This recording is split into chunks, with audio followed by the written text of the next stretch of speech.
ಶಿಡ್ಲಘಟ್ಟ ತಾಲೂಕಿನ ಚಿಕ್ಕತೇಕಹಳ್ಳಿ ಗ್ರಾಮದಲ್ಲಿ ಹಾಲು ಉತ್ಪಾದಕರ ಸಹಕಾರ ಸಂಘ ಚುನಾವಣೆಯಲ್ಲಿ ಅವಿರೋಧವಾಗಿ ಅಧ್ಯಕ್ಷ ಉಪಾಧ್ಯಕ್ಷರನ್ನು ಆಯ್ಕೆ ಮಾಡಲಾಗಿದೆ.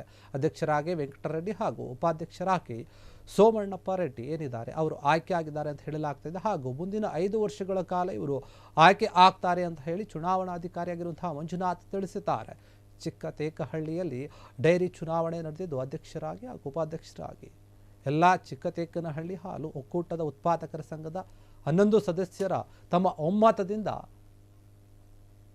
ಮತವನ್ನು ಸೂಚಿಸಿದ್ದಾರೆ. ಅವಿರೋಧವಾಗಿ ಆಯ್ಕೆಯನ್ನು ಮಾಡಿದ್ದಾರೆ ಅಂತ ಹೇಳಲಾಗ್ತಾ ಇದೆ. ಹಾಗೂ ಹಾಲು ಉತ್ಪಾದಕರ ಸಹಕಾರ ಸಂಘದ ಅಭಿವೃದ್ಧಿ ಪಡಿಸುತ್ತೇವೆ ಅಂತ ಅಧ್ಯಕ್ಷರಾಗಿ ಮತ್ತು ಉಪಾಧ್ಯಕ್ಷರಾಗಿ ಆಯ್ಕೆಯಾದವರು ತಿಳಿಸಿದ್ದಾರೆ.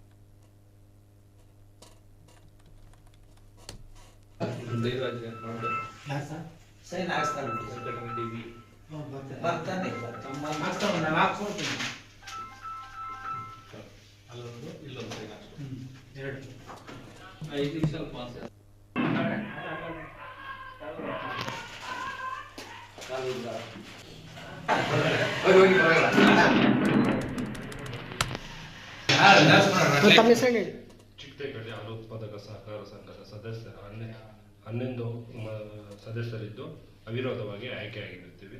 ಚಿಕ್ಕತೇಕಹಳ್ಳಿ ಹಾಲು ಉತ್ಪಾದಕ ಸಹಕಾರ ಸಂಘದ ಅಭಿವೃದ್ಧಿಗಾಗಿ ಎಲ್ಲ ಶ್ರಮ ಪಡುತ್ತೇನೆ ಎಂದು ತಮ್ಮಲ್ಲಿ ವಿನಂತಿಸಿಕೊಳ್ಳುತ್ತೇನೆ. ನಮ್ಮ ಹೆಸರು ವೆಂಕಟರೆಡ್ಡಿ. ಕ್ಷಣ ಕ್ಷಣದ ಸುದ್ದಿಗಳಿಗಾಗಿ ಫ್ರೀಡಂ ಟಿವಿ ಸಬ್ಸ್ಕ್ರೈಬ್ ಮಾಡಿ, ಲೈಕ್ ಮಾಡಿ ಹಾಗೂ ಫಾಲೋ ಮಾಡಿ. ಹೊಸ ಸುದ್ದಿಗಳ ನೋಟಿಫಿಕೇಶನ್ಗಾಗಿ ಬೆಲ್ ಐಕಾನ್ ಮೇಲೆ ಕ್ಲಿಕ್ ಮಾಡಿ.